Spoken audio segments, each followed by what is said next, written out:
And Are You Okay is a not safe for work podcast, so any young listeners are discouraged from continuing. However, we literally have no way to track that, so do whatever the hell you want and enjoy the show.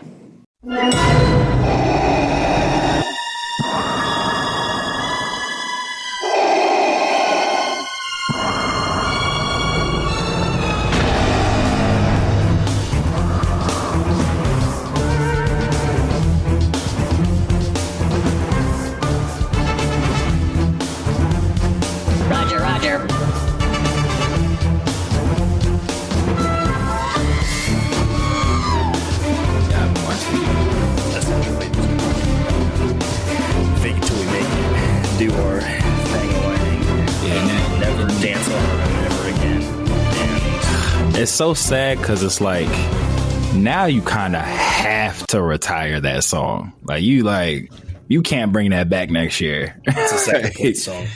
Yeah, like I would like when I can't remember what song they were playing around with and it wasn't sticking, and then they went back to Dancing on My Own. It was like, all right, bet, we're cool. But then it's just like, yeah, now we can't play that ever again. You had your opportunity to redeem yourself, and now I've never turned off a TV so fast, I think, in my life. Bro, I didn't finish the game. Like when it was Rojas, Schwarber, Trey, like 1, 2, 3. I was like, and like, I think it was like the bottom of the 8th. I was like, yep, nope.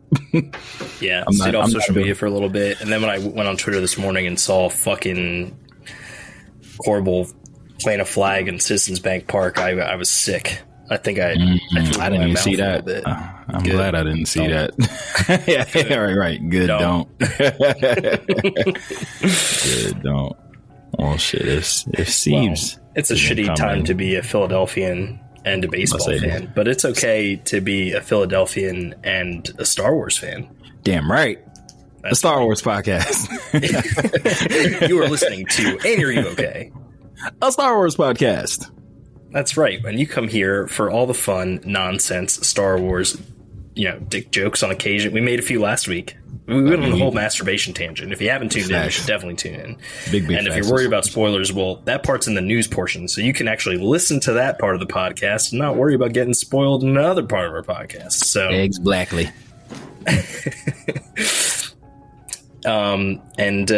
I'm here. It's me, Mikey. I never introduced myself. I feel like the people know me, but you definitely do just kind of roll into it. I roll into it, and I'm here with my friend Matt, Rogue One, checking in, always baby. Glad to have you here. We got a fun one lined up before we go into things. I have to mention that the Writers Guild of America, they have gotten their deal, but the Screen Actors Guild has not. So the irony.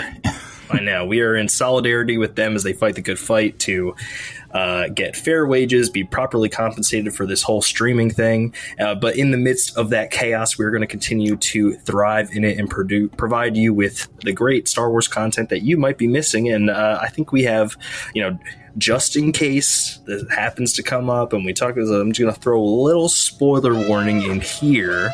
It's a tad.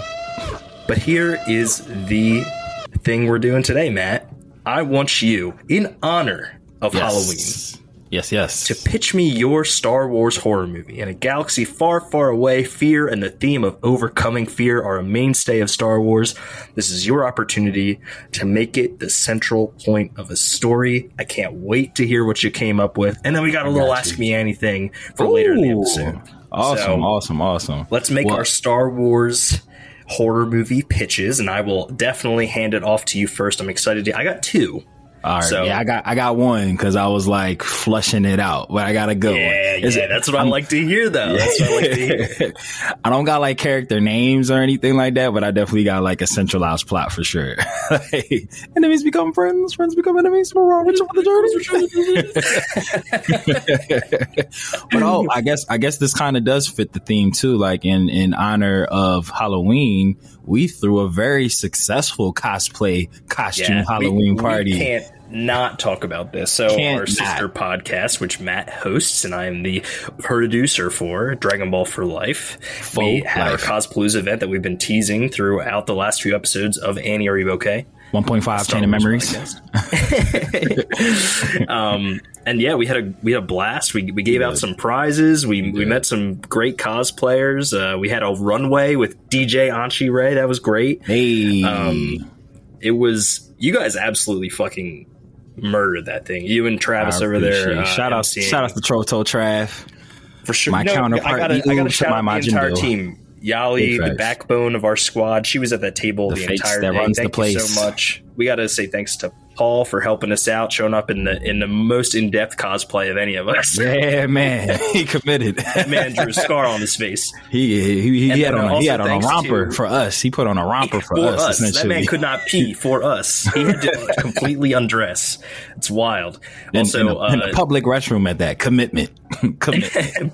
By the time this comes out, we will have officially announced that he is the GT producer. I put out a poll. Yeah, buddy.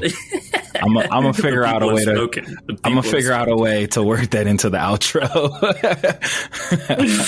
I'll figure it out. So yeah, it was, I guess, a very Halloween themed event. I also, shout out to Ray the Ruiner who showed up. The Ruiner, who were there for moral support, and everyone else who showed up around just to support our endeavors. And if you entered the contest, or if you just donated to Fran's Fund, it's a great cause, and we appreciate. There were a couple of people that just did that, donated, didn't enter, but just wanted to give back.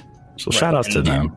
Shout outs to them for helping out the pets. We appreciate that here. We'll put the link in the description of this episode as well, just in case you're feeling philanthropic and want to help out some animals in need. But yeah, great event. We want all the monies.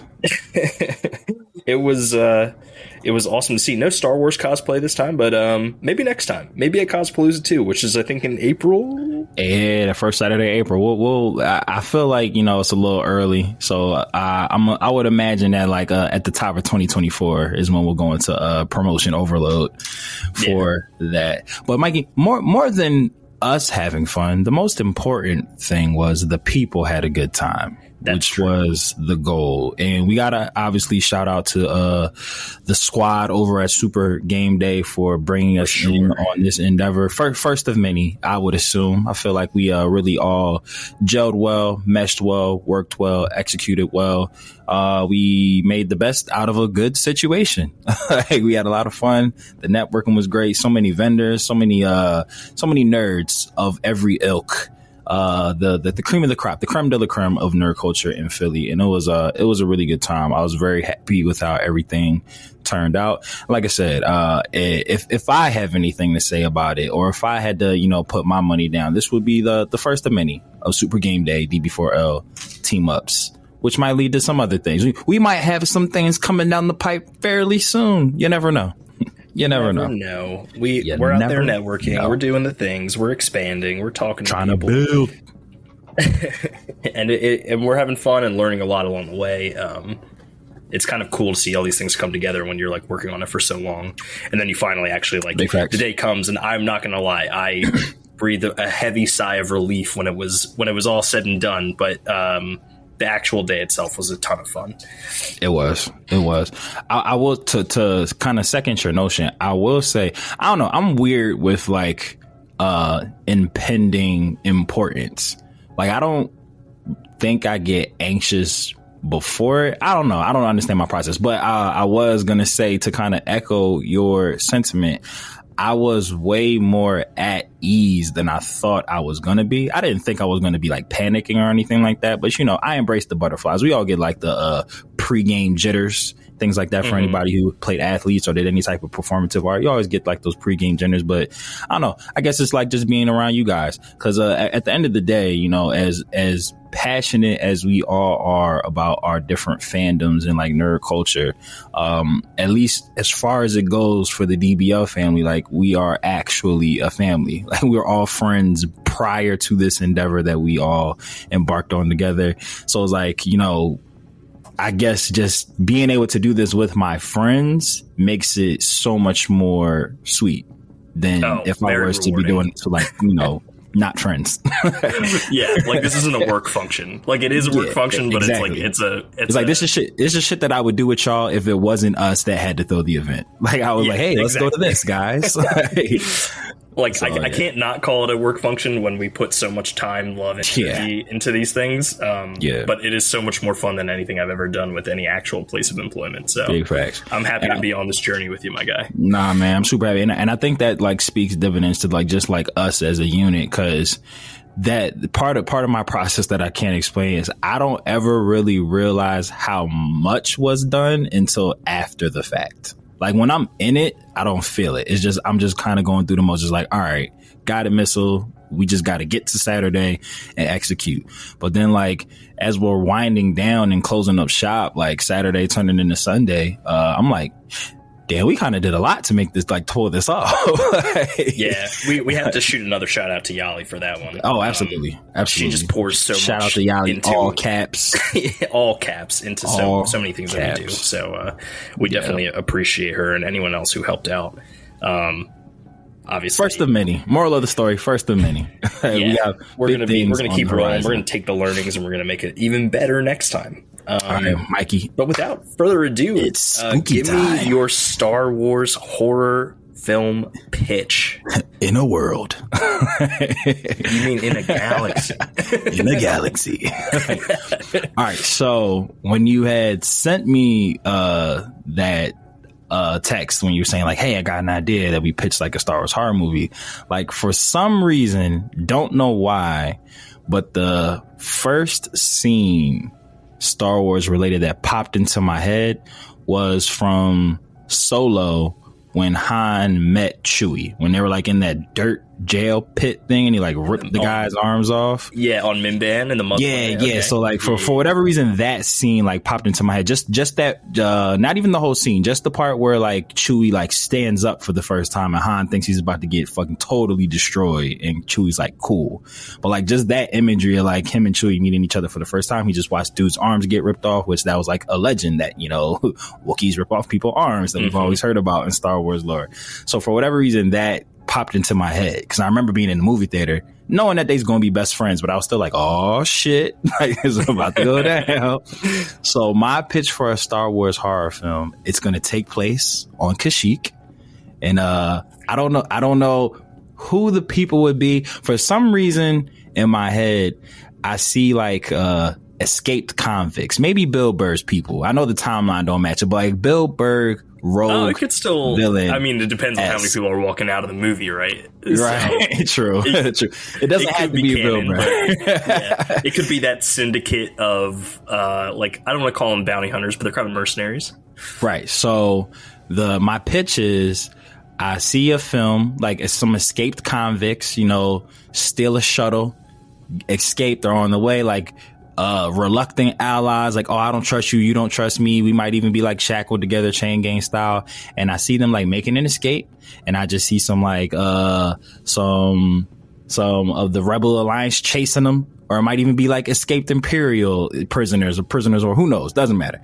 But I just see them being chased and they're on like this frigate and they're flying and they're like, we gotta get out of space, we gotta land. And they see this big old planet and they're like, land there. And they don't know what the planet is. So they obviously make a rough crash landing because you can't have a working ship in a horror film. So they crash it and they just so happen to crash on the beautiful planet of Kashyyyk. Have you ever seen the Prey movie, like the prequel to Predator, the one that came out like 2 years ago on Hulu? I'm aware of it. It's the one with Danny McBride, right? Is Danny McBride in it? It's like the one where it's like, if he is, shit, I must have missed that part. But it's the one where is it the one with Olivia Munn too? I know which one you're talking about. It's the one that like just came. Oh, yeah, okay. Wait. Where, like, the one that was like a Hulu exclusive. Right? Yeah, and they're like, it's like Native American. It's like the first. I have not seen that, but gotcha. It looked really good. Yeah, it was actually really good. It was unexpectedly really good. So I see the movie being kind of like that. So I see kind of like or the Danny McBride one could kind of work like that too, like where they're just like stranded on Kashyyyk and there's like unknown, well, we know they're Wookiees, but the Wookiees would be like the antagonist in this movie. They'd be the bad guys, and we would be like a stranded bunch of, like I said, rebels, crooks, thieves, you know, scoundrels, scallywags, all that fun stuff. And they would just be stranded, trying to obviously fix the ship to get off the island, but also trying to stay away from, you know, the Imperial forces that are flying above head, trying to capture them. And I just see like this rogue, feral Wookiee just hunting them down and fucking shit up. Like just like picking them off one by one, and it would obviously be like a lot of like, you know, nighttime shit, a lot of rustling in the trees. But you know, Wookiees, they got fingers and guns and shit, so it wouldn't just be like a bear, it wouldn't be just like cocaine bear. It'd be like kind of like, what if it was a bunch of like rebels or criminals that escaped on like an Imperial shuttle, and the Imperial shuttle crashes, but the Empire like destroyed that Wookiee's village.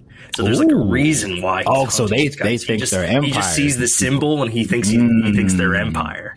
I like that. Yeah. So it would be like a rogue Wookiee, or like maybe like you said, a Wookiee whose village was destroyed by the Empire. He's like he lost his wife and kid, and now he's like by himself, just like in the woods, just upset and angry and just like ready for revenge, has a lust for blood. And I just see him like, you know, picking off people one by one. I feel like there would have to be like one of the rebel or one of the escape prisoners would have to be just like a wrong place, wrong time person that might try to appeal to this Wookiee's better nature at some point in the movie, and it's not gonna work.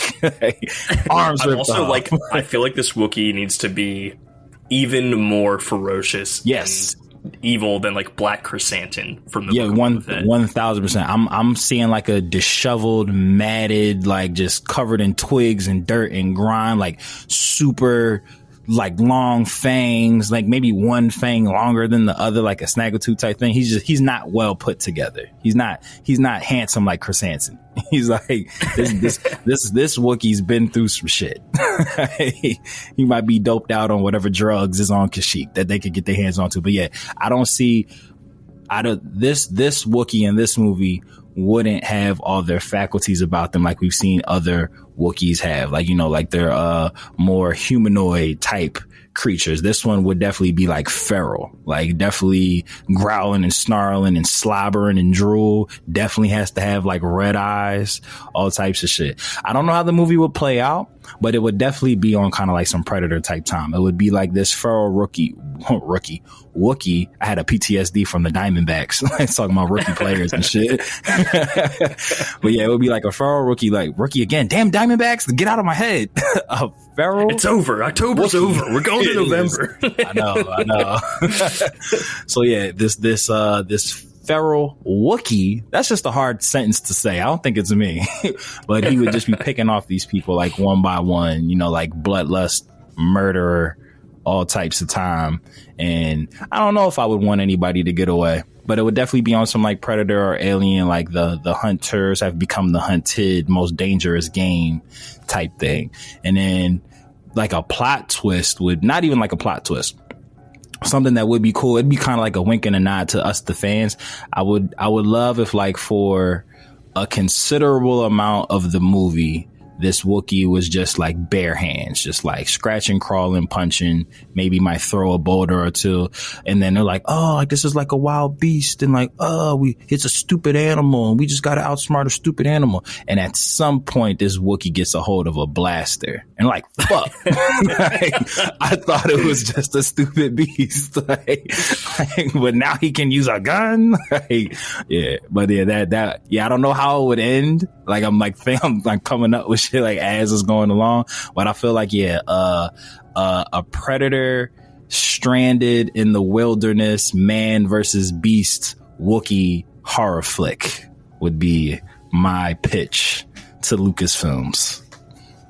Damn, dude, I love it, and I love it so much because you literally took both my ideas and combined them. For real? I'm not even kidding. Get the fuck out of here. You are going to lose your shit when you hear what my two ideas are, because they are so similar to what you just pitched. That's and amazing. Now I feel like we're going to have to like round it out and come back to something else. Look, we didn't share with each other. We didn't tell each other what at all. Like, let's go. It's crazy how you literally used a phrase that I was going to use in my pitch for the second movie. I'm not even kidding. Let's go. All right, clock in, bro. Let's go. Let me hear it. Okay, so let's get the, I guess, like beast portion. So both my movies would be canon. So there's a little bit of room for this to fit into the actual Star Wars universe as we know it. One plays very, very, very close into the hearts of many by taking place on the planet Hoth. After the Battle of Hoth, when all the rebels escaped, there's this deleted scene, and I'm sure you've seen it. It makes the rounds every once in a while, of C-3PO taking the sticker off a door and putting it on another, and it's like a warning sticker, and it's because behind that door is like a Wampa's nest. Oh, okay. So okay. I'm thinking, okay, these rebels are trying to escape the AT-AT that Luke or Wedge takes down, crashes down onto the base, Echo base underneath, and it traps a group of rebels from actually being able to make it onto their transport and escape. Cave-in, loving it. So they're trapped in a cave. Ooh. And the Empire does their thing. They're avoiding them for a while. And when the Empire makes their exit, they are suddenly trapped by another menacing monster. The Wampa. Hey, we're just going to call the movie Wampa. That's what it's going to be. But it's essentially them either worrying about freezing to death or being eaten to death after the threat of the Empire leaves, and they're just stuck on this planet where it's like kind of is it 28 weeks later that they're there's a zombie movie in like Antarctica. There's 28 fuck. Are you talking about the vampire movie that's in Antarctica? I think you're right. Yeah, it's like that meets 30 Days a Night or some shit like that. I can't. I know exactly with Josh Hartnett, right? The one with Josh Hartnett in it. I know exactly what movie you're talking about. Yeah, I think it's like 40 Days a Night. Meets something like that. Alien or Predator, I guess. So I like that. I like that. So that one obviously kind of plays into the whole Wookiee thing that you brought up. It is called 30 Days a Night. Shout out to my memory. There you go. And 28 days later, 28 weeks later, I knew I was close. Those are all movies too. There was a thing. It was cold, bitches. Cillian Murphy before he became Tommy Shelby. Oh, shit. Yeah. He was in 28 Days Later, yeah. That was like the first thing I saw him in. My other horror movie I was literally going to use the tagline, what happens when the hunters become the hunters? Hey, let's go. Love it. And I was going to, so we have the lineup from Empire Strikes Back, you got Bosk, IG-11, Zuckuss, Forlong, all those guys. There's this thing called the Obsidian Sphere in Star Wars, and I guess it's like this award for bounty hunting. Mm-hmm. And I thought it'd be really cool to like essentially have all these bounty hunters receive like a holo that they are being honored with it. And in reality, they're being brought to a place where... most dangerous game style? Exactly. They end up being the ones that get hunted. But because they don't trust each other, they are constantly running around, diverting each other and getting into fights. And so what you have here is a kind of an explanation for why we don't really see these guys show up very much after The Empire Strikes Back, and it's because they all ended up hunting each other. Boba Fett is obviously excluded, but I thought it'd be a good opportunity to bring Cad Bane back into things because we know that he who I feel like would be involved in this, because I feel like who's doing the hunting, like I'll leave that to you, but I feel like there has to be like some rich aristocratic people who are like spending good money to watch these fights. I feel like Mon Mothma's husband with the man bun would be an organizer. If he makes it out of Andor, then yes, he can be cast as that guy. We're just a bunch of rich politicians who are drinking these people against each other. What was that worm wine shit that they was drinking in Andor? Like they're just drinking that, just sitting there reading that shit. Whatever that shit was called. But yeah, I kind of love that idea where it's like kind of you have these themes of the hunters being the hunted, but in reality, it's a metaphor for capitalism, just having people eat each other alive, and there's fat cats at the top, like watching it all happen. Love it. So yeah, I think that is something that could be really fun, and then it allows you to bring in characters that we know and love, and get to see more of them because we see those bounty hunters in such little capacity, and also to the point of like it's not IG-88 in The Mandalorian, it's IG-11. Right. We don't see Bosk show up again after that. Cad Bane, we had that fun little stint with him in the Book of Boba Fett, but this would take place. It could take place before that, right? And Boba Fett it would have to. He died. right. So we think. That's why the spoiler warning's in the episode. There you go. Whoopsies. So, yeah, you can bring, and Boba Fett's absence can be explained as, he died. He's running shit, or that too. He's busy. He's busy being a mob boss, an underboss. But yeah, I think those two things are like literally your right. Throw them together. Just throw them together. That's awesome. I'm a little. That's scary. I'm a little upset that we didn't come to the table with like different things, but I just feel like the Star Wars universe is kind of like ripe for that monster movie, I guess, if you will, in a way that can be even more terrifying than you imagine.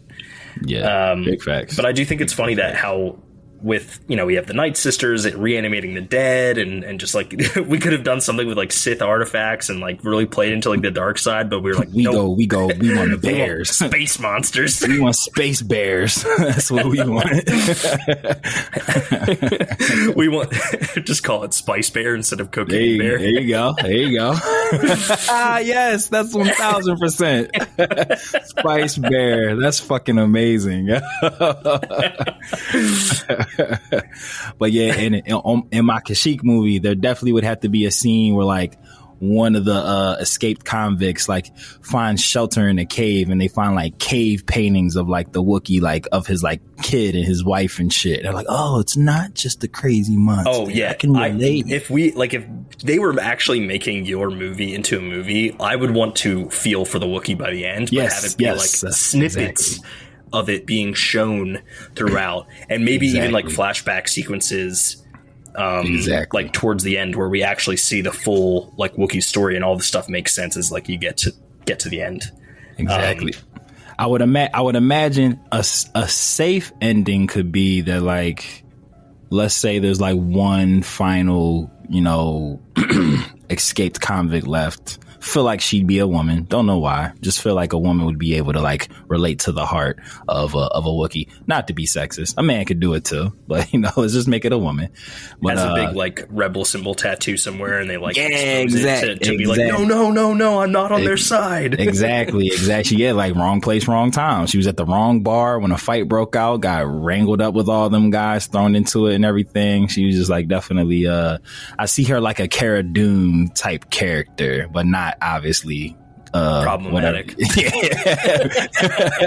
Exactly.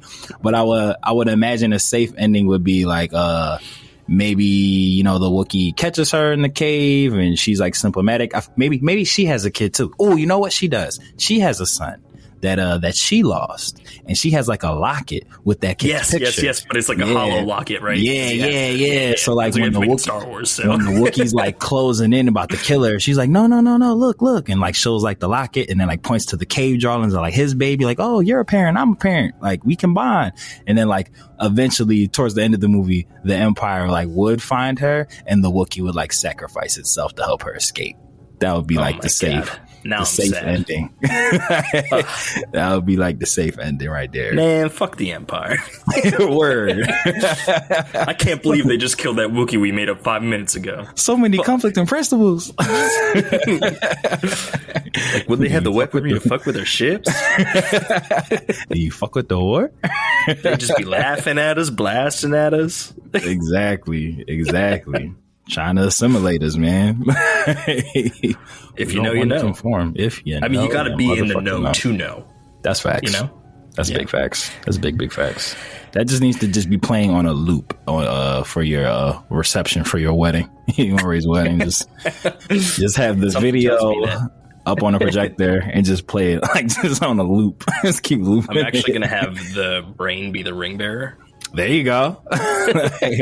I will purposely wear pink to this wedding. What's going on in your pocket right now? I love it. Rings on some other shit, bro. Put it on your girl's finger. Say I do for sure. Let's go. I can sure use a wife.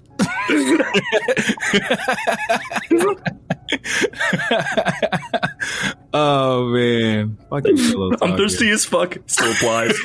It still does apply. Oh man, that's great.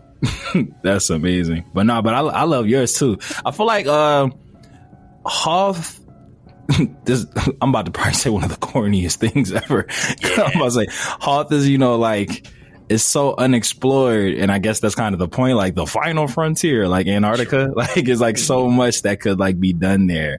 Like what lies beneath the snow type thing. Yes. No, but that's the vibe I was looking for. Like I want them to be trapped underground, and like the environment's just as much of a threat as the Wampa is. Yeah, because I would love to see like what other creatures reside on Hoth. Like it can't just be Wampas and Tauntauns. Yeah, Wampas and Tauntauns. Yeah, that's like it's got to be some other like shit in ice there. Rancor or some shit. Yeah, it's like a fucking like giant. You think the Wampa's the thing the whole time? Yeah, right. That's the MacGuffin, the red herring. Like you think? Like shit. It's actually Wampa, but then there's a bigger Wampa, and the rebels and the Wampa have to team up to fight the bigger Wampa. I'm gonna call it Big Wampa. There you go. I just ripped that joke like right out of Family Guy, but that's okay. I was rolling. I knew you were going with it. I'm rolling. I'm rolling. They wouldn't release it to the masses if they didn't want us to quote them. That's why it's out. That's why it's out. That's why it's out there. We respected it, and you cited your source, so we're good. Yeah. You're good. You're good to go. But yeah, I'm with all of that, dude. So I guess a question: do you think we'll ever get like a horror Star Wars type film, or like one maybe not necessarily like full on horror, but like scarier, like get some jump scares going on in there? I won't go as far as to say that I think we'll get a scary Star Wars film, but I think we will get an episode of scary Star Wars television. Yeah, because I feel like you're on the same wavelength with me. Like I loved Werewolf by Night, what Marvel did in like the MCU. I still haven't seen it, and I know that I'm like really missing out. So they actually just re-released it like fully in color because it was all in black and white. I would recommend watching the black and white one first. It's amazing, but I feel like you get so much more out of watching it in color after you watch it in black and white the first time. Will do. But yeah, I'll watch it as intended at first. There you go. But it's really good. But and it was executed so well that I was just like, it made me excited for like, like the Midnight Suns with like Blade and Dark Knight and stuff like that. And I was like, all right, Marvel could definitely like lean into a horror back. Remember when like Universal Studios tried to do like a MCU shared universe with like all that failed miserably, but like they're miserably. Listen, I like the Tom Cruise Mummy. I don't like to yuck people's yum, but I have been really bad at not doing it for friends of mine who are big fans of horror movies because I cannot take horror movies seriously. Yeah, I'm too literal of a person, and like the shit that actually scares me are like tornadoes or like a volcano erupting. Like that's the super dumb shit. But like I like get a pit in my stomach when there's a really bad storm out. Like I'm like, oh, my bones are shaking, Annie. I can feel the sands brewing. My knees, Annie. No, I'm rolling. But when I'm like, oh, there's a clown on the screen. Yeah, I don't care. Yeah. I'm the same way. Like when I watch like a horror film, I'm more so like grading it as a film. So it's like I can't suspend disbelief for a horror film. Like sci-fi, action, thrillers, mysteries, all of that, I'm rolling. Like, yeah, I don't know horror what the disconnect there is. It's literally horror specifically. You know what it is? Because it's like I'm so self-aware that it's a guy in a mask, a guy or a gal in a mask. I think that's fair, but I kind of agree with your point where it's like there is a narrative component where it's like not only are horror movies in most cases just not inherently scary, right, but the stories are bad. and they make no sense. Right. Like the choices the people make aren't choices that people would actually make in real life. Right. Like when they re-released the It movies, and I still haven't seen part 2 because I suck, but part 1 I really enjoyed. I love because both of them. I thought the story was well done. 1000%. Funny that you brought those up.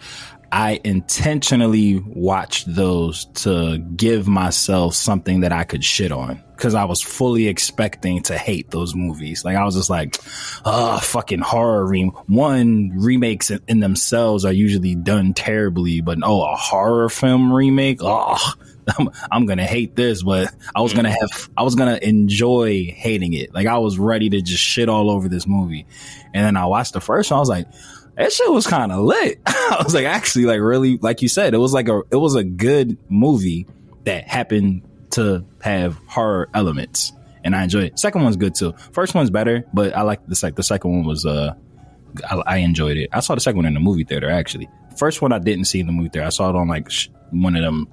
I know it's on the streaming service, and I gotta tap in and just. I'm pretty sure I think they're both on Max, or at least they were. But you know, all them streamers like rotate movies, so I can't ever keep up where they end up. But yeah, to second your notion, yeah, the It movie, since you only saw the first one, yeah, I enjoyed that as a film. Like I thought the kids did wonderfully, acted it. Them fucking Skarsgårds, man, they don't miss. They do not miss. We do talk them up quite a bit here. Maybe do. That's also why I like Stranger Things. There are definitely scary elements in Stranger Things. Yeah, the Skarsgårds are entering like Jeremy level territory on shout outs. Of being, speaking of Jeremy, I guess it's time for our next segment. Ask Me Anything. A Star Wars podcast.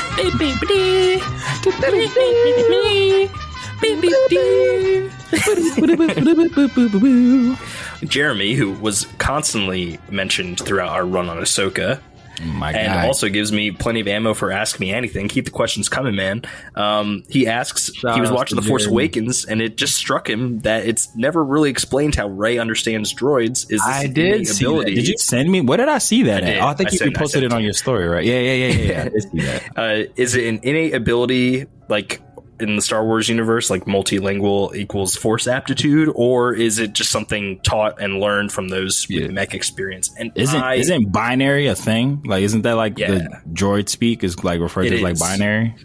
So I think that he is right in both sense. I think the people who are force sensitive end up picking up binary much better than regular people in the Star Wars universe, but it is something that can be learned because Hera talks to Chopper all the time. The people on the Ghost... He's one of the more well-spoken droids in his defense. Like, he actually he gets out some words here, and he's not just. But if we use the Ghost crew as an example, Hera, Kanan, Ezra, and Sabine all understand Chopper, but Zeb doesn't. Yeah, Zeb doesn't, right. And Zeb's not stupid. I think he just doesn't take the time to learn what Chopper's actually saying. So he doesn't quite get the whole binary aspect of like that language. And, you know, he has spent a lot of time around droids, and maybe he has picked some stuff up along the way. Now as a rebel pilot, I would hope. Right. I mean, well, okay, so here's the other thing too. Like when Luke is on his way to he has the translator with like the for R2. Exactly. Yeah. Yep. So that could be a way that he like learns to communicate with them, or a way that Luke is just simply communicating with them because he can't hear R2 in the vacuum of space, even though we hear sounds in space in Star Wars all the time. Right. But shout outs to Armageddon. I do think it's a great question that Jeremy asks, and I think that it's maybe a tell for us when we're watching new Star Wars stories. If there is someone who you think might be force sensitive and they are picking up on droid speak and don't like work in a shop, that might be an inkling that they're already force sensitive and we just haven't quite put it together yet. Typically, I feel like they don't give us too much time to make those theories. Like they get answered within the same movie type thing. Like if he was watching The Force Awakens, we find out by the end of the movie that Rey is force sensitive, right? So maybe in a Star Wars show like the Skeleton Crew that's coming up, maybe we will see something like that in there that will help us add to the case here. Yeah, that'd be more of an innate ability for that'd be something to if understand different things. Yeah, that'd be something if you was on to something here. You kind of like gave away the secret sauce. like fuck, now we can't let them speak to the damn droid because Mikey spoiled how we pick who's going to be force sensitive. Whoa! It was Jeremy. It was him the whole time. Right. It smells like sandalwood and lavender in here, I think. Yeah, buddy. And lemon, maybe? I can't remember. Yeah, sandalwood and lemon. Okay. and he makes his own homebrew. He's a man. She's a gem. Yeah. Thank you for continuously tuning in and sending us Ask Me Anythings, Jeremy. A Star Wars podcast. It was a short one this week. We have things planned. We're in the background. We're still got a good 40 minutes in. Yeah. You listen to us. We made your commute a little bit easier, whatever day you're listening to this. You're welcome. Because we know you're avoiding WIP for the next couple of days, so you might as well, if you're in the Philly area, you might as well be listening to Star Wars podcast. Star Wars podcast, baby. So I will plug myself here because I always forget to, but you can find me at Mikey_the_illest on Instagram and just Mike the Illest on Twitter. I'm not going to call it what its actual name is because that's stupid. That's not a thing. And you can find Annie Are You OK social a Star Wars Annie podcast. Are You OK, Annie the letters Are You OK pod on Cast. No, it's just Annie Are You OK pod. It is. It's just pod on Twitter and Instagram. And if you would like to check out our other sister podcast, you can check out that at db4l_pod on Instagram and Twitter. We are more active on Instagram, but also you can see all our great reels. We'll be on Facebook now. Facebook's been jumping a little bit. We are also on Facebook. You can check us out over there. It should be Dragon Ball 4 Life, the number 4. And Matt, where can the people find you other than all those places that I already mentioned? Yeah, so like Mikey just said, you can find me all the same places that you can find him. And if you want to just reach out to me directly, you can just click on my @ in the DB4L Instagram page. But you can find me at _menace2 sobriety. That is the number 2, not spelled out. It's _menace2 sobriety on Instagram, or Matthew Porter. It is 2 T's in both Matthew and Porter on Facebook. And shout us out. Like, follow, click, subscribe, tell your friends to tell their friends. Get us some more Ask Me Anythings. Get us all of that. I love answering questions, and we're ripe for content. So all the questions. Send it our way. We have some more fun stuff planned, and we got off our cadence because Cospalooza 1.5 was taking up a lot of our energy. But we will be here weekly, providing you with your Star Wars goodies. Hey.